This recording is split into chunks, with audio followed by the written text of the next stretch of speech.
Hi friends, welcome back to my YouTube channel study lover RB. ये हमारी vision IAS की PT 365 की series चल रही है। इसमें हम पढ़ रहे हैं पर्यावरण। आज का हमारा टॉपिक है इंटरनेशनल बिग कैट अलायंस। तो ये भी सुर्खियों में क्यों है? तो भारत और international big cat alliance IBCA है। इसने मुख्यालय समझौते पर हस्ताक्षर किए हैं। इस समझौते के माध्यम से आईबीसीए का मुख्यालय और सचिवालय ये भारत में स्थापित किए जाएंगे। इससे आईबीसीए इसको अपने आधिकारिक कार्यों को कुशलता पूर्वक निष्पादित करने में मदद मिलेगी। अंतर्राष्ट्रीय बिग कैट अलायंस आईबीसीए, तो इसके बारे में जान लेते हैं। तो सबसे पहले उत्पत्ति की बात करते हैं। तो भारत द्वारा 2023 में प्रोजेक्ट टाइगर के 50 वर्ष पूरे होने के उपलक्ष्य में प्रारंभ ये किया गया था। संख्या का प्रकार, संस्था का प्रकार, तो संधि आधारित अंतर सरकारी अंतर्राष्ट्रीय संगठन एवं विधिक इकाई। उद्देश्य की बात करें तो 7 बड़ी बिल्लियां बिग कैट अर्थात बाघ, शेर, तेंदुआ, हिम तेंदुआ, चीता, जैगुआर, नियर थ्रेटेंड और प्यूमा ये किसमें लीस्ट कंसर्न है, इनका संरक्षण करना।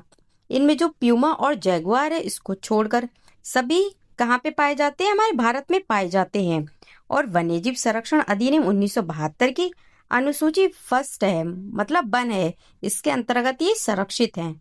सदस्यता की बात करें तो 95 देशों का बहुदेशीय बहु एजेंसी गठबंधन है, जिसमें बड़ी बिल्ली की आबादी वाले तथा उनके संरक्षण में रुचि रखने वाले देश शामिल हैं।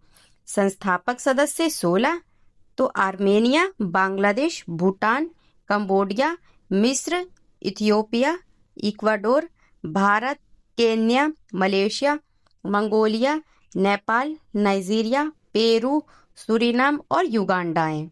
भारत से बजटीय सहायता तो कितने की है? 150 करोड़ रुपए की है 5 वर्षों के लिए, 2023-24 से 2028-29 तक। आईबीसीए सभा, तो जो सर्वोच्च निर्णयकारी निकाय है, ये कम से कम प्रत्येक 2 वर्ष में ये क्या होती है? एक बार आयोजित की जाती है। 2025 में नई दिल्ली में प्रथम सभा आयोजित हुई थी इसकी। भारत के पर्यावरण, वन एवं जलवायु परिवर्तन मंत्री द्वारा आईबीसीए के अध्यक्ष के रूप में अनुमोदित है। हमारा नेक्स्ट टॉपिक है state of small cats in tiger landscape of India report. तो ये भी सुर्खियों में क्यों है? तो वन्यजीव संस्थान भारत WII और राष्ट्रीय बाघ संरक्षण प्राधिकरण NTCA द्वारा तैयार की गई रिपोर्ट छोटी बिल्ली या विडाल प्रजातियों स्मॉल कैट्स की वर्तमान उपस्थिति, वितरण और व्यवहार का एक विस्तृत आकलन प्रस्तुत करती है। विडाल प्रजातियों के बारे में जान लेते हैं। तो विडाल प्रजातियां हैं वो शीर्ष मांसाहारी जानवर है, उनका एक विविध समूह है। ये फेलिडे कुल के उपकुल फेलिना के अंतर्गत आती हैं। ये लगभग सभी प्रकार के स्थलीय बायोम जैसे जंगल, रेगिस्तान, पहाड़ आदि में पाई जाती हैं। भारत में कुल 10 बिडाल प्रजातियां पाई जाती हैं। इनमें शामिल हैं कौन कौन? Pallas cat, Eurasian lynx, jungle cat, fishing cat, leopard cat, rusty spotted cat, marble cat, Asiatic golden cat, desert cat और कैरेकल। जंगल कैट भारत में सबसे ज्यादा पाई जाने वाली छोटी बिल्ली प्रजाति की है। इसके बाद रस्टी स्पॉटेड कैट दुनिया की सबसे छोटी जंगली बिल्ली है, इनका स्थान है। रस्टी स्पॉटेड कैट ये दुनिया की सबसे छोटी जंगली बिल्ली की प्रजाति है। बड़ी बिल्ली प्रजातियों से अंतर, तो बड़ी बिल्लियां प्रजातियों कौन कौन सी हैं? जैसे बाघ, शेर आदि। इनके गले में लचीली हायोइड हड्डी होती है जिससे वे दहाड़ सकती हैं। इसके विपरीत जो छोटी बिल्ली प्रजाति हैं, इनके गले में कठोर हायोइड हड्डी होती है जिससे वे लगातार घुरघुराने इसकी आवाज निकाल सकती हैं। भारत में प्रमुख छोटी बिल्लियों की प्रजाति, तो सबसे पहले कौन से हैं? यहाँ पे प्रजातियों संरक्षण स्थिति दे रखी है, यहाँ पे विवरण। तो फर्स्ट है हमारी एशियाई सुनहरी बिल्ली। तो ये कहाँ पे? ये IUCN है, इसकी लिस्ट में NT पर है, मतलब नियर थ्रेटेंड में है। और ये WPA 1972 इसकी अनुसूची फर्स्ट में है। पर्यावास की बात करें तो भारत मलय जैव भौगोलिक क्षेत्र की स्थानिक प्रजाति है। भारत में असम, सिक्किम, मेघालय, मिजोरम, नागालैंड, अरुणाचल प्रदेश और पश्चिम बंगाल में ही मिलती है। विशेषताओं की बात करें तो अपने प्रादेशिक क्षेत्र और एकांत में वास करने वाली है, कभी कभी जोड़े में भी ये देखी जाती है। सेकंड है कैराकल, तो ये किसमें है? LC मतलब लीस्ट कंसर्न में है, और ये कौन सी अनुसूची में आती है? फर्स्ट में है। प्रजाति पुनर्प्राप्ति कार्यक्रम के अंतर्गत ये शामिल है। पर्यावास की बात करें तो शुष्क एवं अर्धशुष्क क्षेत्र है और भारत में केवल 3 राज्यों में पाई जाती है। कौन कौन से? राजस्थान, गुजरात और मध्य प्रदेश। विशेषताओं की बात करें तो इसे सिया घोष काले गुच्छेदार कान है, इसके नाम से भी जाना जाता है, और ये एकांतवासी प्रादेशिक और रात्रिचर है। फिर है हमारी फिशिंग कैट, ये कौन सी कैटेगरी में, IUCN की कौन सी स्थिति में आती है? तो ये वल्नरेबल में है, और ये WPA 1972 की अनुसूची फर्स्ट में है। पर्यावास की बात करें तो आर्द्रभूमि क्षेत्र, सुंदरवन, हिमालयी तराई क्षेत्र तथा उत्तर पूर्व भारत है, इसके कुछ हिस्से में पाई जाती है। विशेषताओं की बात करें तो ये रात्रिचर है, पिछले पैर है उनमें झिल्ली होती है, जिससे उथले जल में ये आगे बढ़ने में सहायता मिलती है। नेक्स्ट है यूरेशियन लिंक्स, तो ये किस में है? ये लीस्ट कंसर्न में है।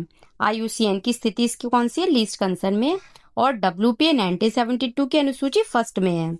पर्यावास की बात करें तो ये मध्य एशिया के बंजर अपेक्षाकृत खुले और पथरीले पर्वतीय पठार भारत में लद्दाख के कुछ भाग में पाई जाती है। विशेषताओं की बात करें तो मुख्यतः एकांतवासी है, प्रादेशिक है और रात्रिचर है। हमारा नेक्स्ट टॉपिक है भारत में हाथियों की स्थिति। तो ये सुर्खियों में क्यों है? तो हाथियों का DNA आधारित समकालिक अखिल भारतीय आबादी अनुपात है। तो ये 2021-25 भारत में हाथियों की जो DNA आधारित पहली गणना है। यह गणना पर्यावरण, वन और जो जलवायु परिवर्तन मंत्रालय है, इसके प्रोजेक्ट एलिफेंट है, इसके तत्वावधान में भारतीय वन्यजीव संस्थान द्वारा की गई है। रिपोर्ट के मुख्य बिंदु देख लेते हैं। तो इसके अनुसार एशियाई हाथियों की कुल समष्टि है वो 22,446 है। वनों में रहने वाली एशियाई हाथियों की सर्वाधिक संख्या भारत में है। जो एशियाई हाथी हैं उनकी कुल वैश्विक समष्टि का लगभग 60% है। वर्तमान में वनों में रहने वाले हाथी हैं, ये मुख्य रूप से निम्नलिखित 4 वन्य पहाड़ी क्षेत्रों में पाए जाते हैं। कौन कौन से हैं ये? हिमालय की तलहटी, पूर्वोत्तर भारत, पूर्व मध्य भारत और पश्चिमी पूर्वी घाट के साथ अंडमान द्वीप समूह में भी कुछ संख्या में ये पाए जाते हैं। पश्चिमी घाट है, इसमें जंगली हाथी हैं, इनकी सबसे बड़ी आबादी है। उसके बाद उत्तर पूर्वी पहाड़ियों और ब्रह्मपुत्र के बाढ़ के मैदान है, उनका स्थान है। राज्यों में एशियाई हाथियों की सर्वाधिक संख्या वाला राज्य कौन सा है? कर्नाटक है।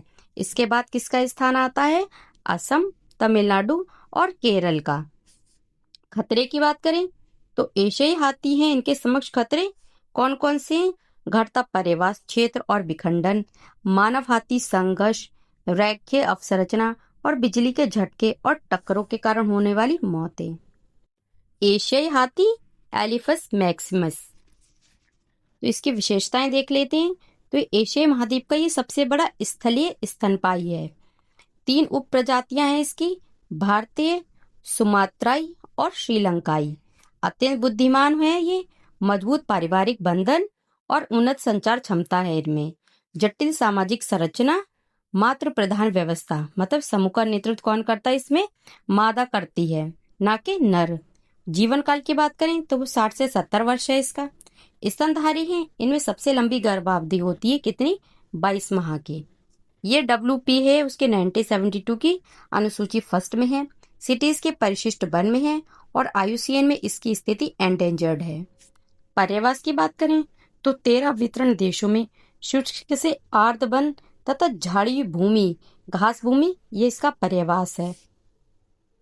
पारिस्थितिक तंत्र में हाथियों की भूमिका देख लेते हैं। तो घने वनों में अन्य प्राणियों के लिए मार्गों का निर्माण, सूक्ष्म पारिस्थितिक तंत्र इसका निर्माण, बीज प्रसार के माध्यम से वनों की विविधता बनाए रखना। संरक्षण उपाय कौन कौन से हैं? तो प्रोजेक्ट एलिफेंट है, ये कब हुआ था आरंभ? 1992 में, और 14 प्रमुख हाथी राज्यों में 33 हाथी हैं, ये आरक्षित क्षेत्र है। 33 हाथी आरक्षित क्षेत्र। एशियाई और अफ्रीकी हाथियों के बीच अंतर देख लेते हैं। तो यहाँ पे एशियाई हाथी, यहाँ पे अफ्रीकी हाथी हैं। जो अफ्रीकी हाथी हैं ये दो अलग अलग प्रजाति में वर्गीकृत है। एक अफ्रीकी सवाना हाथी संकटग्रस्त एंडेंजर्ड में है और अफ्रीकी वन हाथी ये गंभीर रूप से संकटग्रस्त और क्रिटिकल एंडेंजर्ड में है। आकार की बात करें तो ये छोटे होते हैं आकार में और अफ्रीकी हाथी हैं आकार में बड़े होते हैं। फॉरहेड या माथा मतलब ये क्या होता है, एशियाई हाथी है उनका जुड़वे गुंबद वाला सिर होता है जिनके बीच का भाग है वो हल्का धंसा हुआ होता है। और अफ्रीकी हाथी इनका फॉरहेड कैसा होता है मतलब माथा गोलाकार चपटा एकल गुंबदी सिर होता है। कान की बात करें तो एशियाई हाथी है इनके छोटे और गोल कान होते हैं, जबकि जो अफ्रीकी हाथी हैं इनमें जो सवाना हाथी हैं इनके बड़े व पंखे के आकार के होते हैं। और जो वन हाथी हैं इनके कैसे होते हैं कान, पूरी तरह से अंडाकार या गोल होते हैं। दांत की बात करें तो एशियाई हाथी है इनके दांत है कुछ नर हाथियों के ही दृश्यमान दांत होते हैं और जो मादा हाथी होती हैं इनके दांत छोटे हो सकते हैं। और इनके या अफ्रीकी जो हाथी इनके नर और मादा हैं दोनों के बड़े दांत होते हैं। सवाना हाथी है इनके मुड़े हुए मोटे बाहर की ओर निकले हुए दांत होते हैं। और जो वन हाथी है इनके सीधे पतले और नीचे की ओर झुके हुए दांत होते हैं। पीठ की बात करें तो एशियाई हाथी इनकी पीठ कैसी है, कोबलनुमा या उत्तल आकार की बाहर की ओर उभरी हुई होती है, जबकि अफ्रीकी हाथी इनकी अवतल आकार की बीच में धसी हुई पीठ होती है। हमारा नेक्स्ट टॉपिक है मगरमच्छ संरक्षण परियोजना के 50 वर्ष। तो ये भी सुर्खियों में क्यों है, तो विश्व मगरमच्छ दिवस 2025 की पूर्व संध्या पर भारत में मगरमच्छ संरक्षण परियोजना की शुरुआत की स्वर्ण जयंती मनाई गई। ध्यातव्य है कि प्रत्येक वर्ष 17 जून को विश्व मगरमच्छ दिवस वर्ल्ड क्रोकोडाइल डे मनाया जाता है। मगरमच्छ संरक्षण परियोजना के बारे में तो परियोजना की शुरुआत देख लेते हैं। तो ये HR बस्टर्ड है, इसकी सिफारिशों के आधार पर 1 अप्रैल 1975 को यह परियोजना शुरू की गई थी। उद्देश्य की बात करें तो मगरमच्छों के प्राकृतिक पर्यावासों का संरक्षण करना और कैप्टिव ब्रीडिंग है उसके माध्यम से इनकी समष्टि मतलब संख्या है उसको तेजी से बढ़ाना। मानव में मगरमच्छ संरक्षण की सफलता तो ओडिशा की इसमें विशेष भूमिका है। ओडिशा भारत का एकमात्र ऐसा राज्य है जहां मगरमच्छ के तीनों देशी मतलब नेटिव प्रजाति हैं उनके लिए संरक्षण केंद्र मौजूद हैं। और ये 3 संरक्षण केंद्र निम्नलिखित हैं: घड़ियाल, टिकरपाड़ा, सतकोसिया। सेकंड है खारे जल का मगरमच्छ डांगमाल, भितरकनिका तथा थर्ड है मगरमच्छ ये है रामतीर्थ, सिमलीपाल। तो इसके संरक्षण केंद्र हो गए।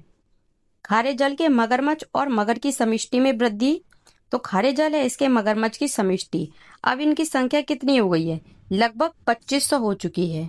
मगर की समष्टि तो इनकी संख्या बढ़कर अब कितनी हो गई है, 8000 से 10,000 तक पहुंच गई है। और यह प्रजाति एक बार फिर से अपने ऐतिहासिक प्राकृतिक क्षेत्र जैसे गंगा नदी घाटी में पाई जाने लगी है। और फिर घड़ियाल संरक्षण क्षेत्र तो इसका कौन सा है, राष्ट्रीय चंबल अभयारण्य है। मध्य प्रदेश, राजस्थान, उत्तर प्रदेश राज्यों में ये विस्तृत है। कतरनिया घाट वन्यजीव अभयारण्य उत्तर प्रदेश में है ये। गंडक नदी फिर है हमारा कार्बो टाइगर रिजर्व ये उत्तराखंड में है। सोन घड़ियाल अभयारण्य ये कहाँ का है, मध्य प्रदेश में। आज भारत है इसमें विश्व की 80% प्राकृतिक पर्यावास वाली घड़ियाल समष्टि मौजूद है। वर्तमान में चल रही संरक्षण पहले देख लेते हैं। तो वर्ष 2025 में भारत ने एक नई घड़ियाल संरक्षण परियोजना की घोषणा की है। इस परियोजना का उद्देश्य गंगा, ब्रह्मपुत्र व सिंधु नदियों तथा ओडिशा की महानदी में घड़ियालों की समष्टि बढ़ाना है। मद्रास क्रोकोडाइल बैंक तो यह मगरमच्छ हैं इनका प्रजनन कराया जाता है और उनकी संख्या बढ़ाने वाले कार्यक्रम है उनमें सहायता की जाती है। भारत में पाए जाने वाले मगरमच्छ कौन कौन से हैं, तो सबसे पहले खारे पानी का मगरमच्छ एस्चुरी मगरमच्छ क्रोकोडाइल्स पैरोसिस। तो ये IUCN की कौन सी स्थिति में आता है, तो ये लीस्ट कंसर्न में है और सिटीज के परिशिष्ट वन में और WPA 1972 अनुसूची 1 में है ये। तो फ्रेंड्स ये वाली क्लास आज हम यहीं पे एंड करते हैं। आगे के टॉपिक हम नेक्स्ट क्लास में सॉल्व करेंगे। तब तक के लिए थैंक यू, जय हिंद।